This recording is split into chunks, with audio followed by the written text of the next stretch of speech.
I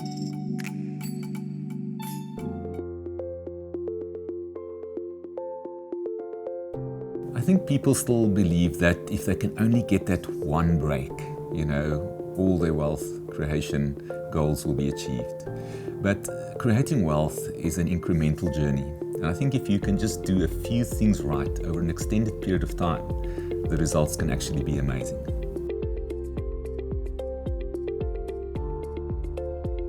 I don't think people really realize how much an impact your mindset about money has. If you come with a scarcity mentality, if you are only daydreaming about wealth all day long, or if you keep on comparing yourself with others, that will affect the way in which you handle your money and the way you look at money. So I think it really is about getting a money mantra for yourself that basically says, where do I want to get to? Why do I want to get there? And how am I going to get there?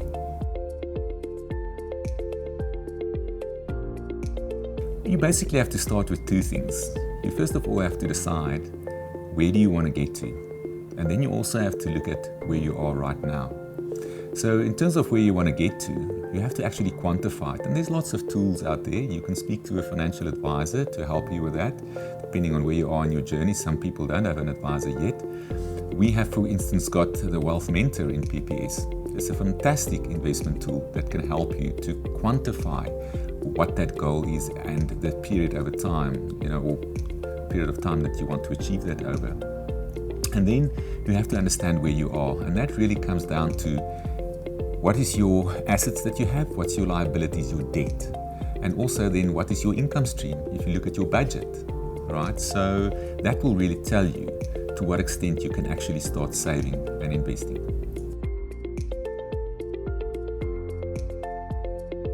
Saving and investing actually goes hand in hand. They're not mutually exclusive. If I think about saving, why do you want to save right now? Most probably, for me, the first place to start would be to build an emergency fund. I think we've all heard about that. It's having potentially a few weeks worth of income should something happen in terms of your ability to earn an income, or if there's some unexpected life event, there's some expenses that you didn't really expect to have at this point in your life. And there, for me, something like a tax-free savings account can really be very powerful, because first of all, your money is growing tax-free, and second of all, it's immediately available. And even in that, a part of that investment will be in a very low-risk type of money market type investment, and then the rest of it can be in a more growth-orientated investment. So you can actually get that balance between having an emergency fund that you can immediately access, but also still growing your money tax-free. And then when it comes to the investment part, the creating wealth part, for me, the long-term solution would be investing in a retirement annuity. Again, your money is growing tax-free. You won't have access to it, but there, again, is your tax-free savings that comes into that.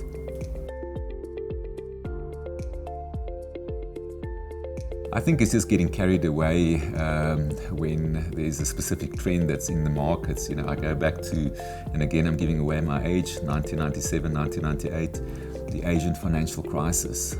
We had a phenomenal period in the investment markets. The small capitalization or small companies stocks on the JSE returned something like 100% in 1 year. And you just kind of got caught up in that hype, and eventually that bubble had to burst because it was way too much growth in way too short time. But luckily I got through that, and I've learned that lesson at a good stage of my life, and I was able to recover. So just be careful, don't get carried away with the hype. Specifically today with social media, I think it's a much bigger danger today than what it was many years ago.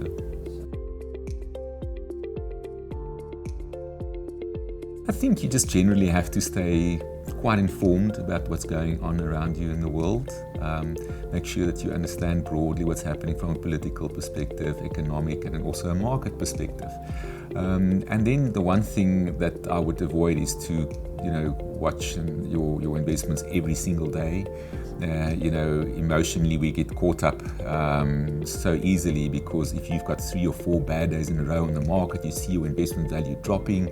Emotionally, it can become too much, and you decide to pull out of the market at exactly the wrong time, because guess what? 2-3 days later, the market starts running again, and you're not there to participate in the recovery.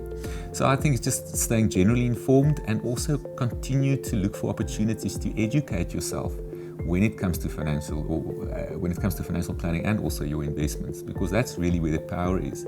And that is also where the relationship with an advisor comes in, because the more you empower yourself financially, the better the questions you can ask your advisor, and the better the outcomes. I would say I would have liked to most probably start my retirement annuity earlier, just because of the fact that your money grows tax-free. There's no tax on your interest or your dividends or your capital gains. So again, when you think about the compound growth kind of effect over a long period of time, if your money can grow without having to pay any taxes, that whole effect just becomes so much stronger. And then I think the other thing is, I would most probably within that retirement annuity have invested more offshore, and it's really because of the fact that you want to diversify your portfolio. There is more growth opportunities and investment opportunities generally in the global markets. So those are the two things for me.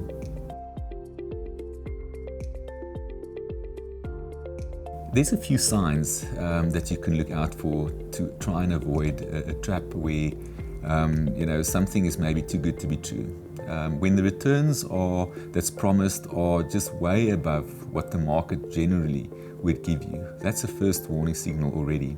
And then if somebody tells you that this is a once in a lifetime opportunity, don't miss out, I think that's another one, because they're trying to create some kind of an urgency for you to commit.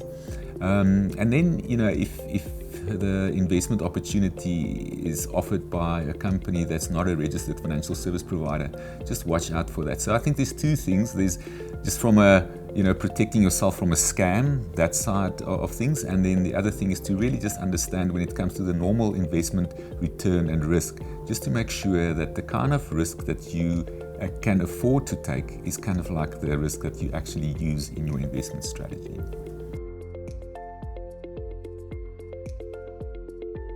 Well, I think social media can be good and bad. It depends on the source that you access and that you usually go to. I think the first thing for me is just to make sure that whatever source you use for your information, make sure that it's legit and that it's something that is relevant and stays up to date. And again, not about hype, but about the facts. Other than that, for me, I try and get myself onto mailing lists of financial services providers that gives regular commentary or updates on what's happening in the world, what's happening in investment markets. Or I basically try and join social media groups that specifically is more related to the professional side of things. And again, that is really more about the themes of investments and savings and the economy. But other than that, I use my banking app just to make sure that I can holistically manage my financial affairs, and I can see the big picture, and I can move money around so that I avoid paying interest that is not necessary. Well, fortunately, I am I'm on MoneyWeb radio every week, so I have to keep myself up to date with what's going on. But yes, it's back to just those making sure that I'm on the mailing list of companies that really have some interesting information to share on a regular basis. It is just maybe every now and again just catching up with somebody in the industry to kind of like get their perspective on what's happening. So your network in terms of that kind of source of information is also important to build over time. But other than that, it's just making sure that I do access some of the social media opportunities, but in as a responsible way as possible.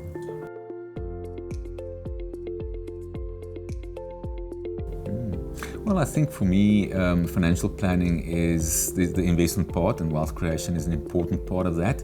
But I think important for me when it comes to your complete financial picture is just to make sure that you've got your risk planning in place as well. Critical illness, disability, those kind of things, because you can do so much good work on the investment side of things. If somewhere you have left a gap and you're exposed on the risk side, you can undo many years of good investment decisions and all of that. If you suddenly have to pay a lot of money for something that you were not protected for.